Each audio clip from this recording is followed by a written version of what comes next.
وعلیکم السلام ورحمت الله وبرکاتہ. یو روز سوال کړی دی چې د میلاد النبی په ورځ باندې روزه نیول، نو میلاد النبی په ورځ باندې روزه نیول دا ثابت نه دی. یو خدا دی چې میلاد النبی خو تیر شوی هم دی، هغه په 8 یا په 9 د ربیع الاول باندې وی. مولانا ادریس کندهلوی رحمت الله علیه نقل کړي په 12 باندې د نبی رسول الله والسلام وفات شوی دی. دا میلاد نه دی، تاریخ پیدایش نه دی. دویمه دا ده چې د نبی رسول الله والسلام د میلاد په ورځ باندې روزه نیول دا ثابت نه دي، نه د صحابهو نه او نه د تابعینو نه او نه د امت د علماو نه. نبی رسول الله والسلام په خپل به د پیر په ورځ د دوشنبه په ورځ باندې روزه نیوله او د پنځشنبه. د پیر په ورځ یو علت دا ذکر کړی دی چې په دې ورځ باندې الله زه پیدا کړم او په دې ورځ باندې ماته الله نبوت را کړی دی. خو هغه دا نه دی چې صرف په ربیع الاول کې، نه په هر جمعه کې دوشنبه او پنځشنبه په ورځ باندې روزه نیسه.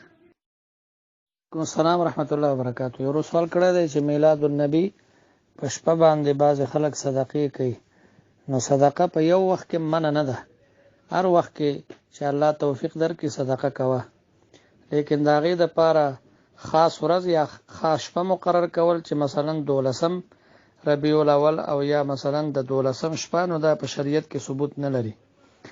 دا تخصیص په شریعت کې منع دی او نور چې کله الله توفیق درکاو نو بس صدقه کوه. د میلاد النبی په میاشت کې 1 لک وارې سورت اخلاص او فلانه سورت، دا عدد هم چرته په شریعت کې ذکر نه دی او نه په دغه میاشت کې دا وظیفه دا نه د صحابهو نه نقل ده او نه د تابعینو نه نقل ده، نه د تبع تابعینو نه نقل ده، نه د ائمه مجتهدینو نه نقل ده.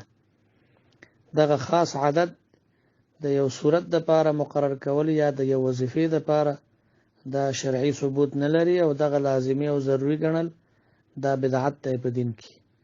بلکې د وس خبره ده هر ورځ چې څومره تلاوت کوي شي، څومره ذکر اذکار کوي شي، څومره نوافل کوي شي، چې څومره ډیر کوي شي دومره ډیره ښه ده. لیکن خاص میاشت هغې دپاره مقرر کول، خاص ورځ مقرر کول دا بدعت ده.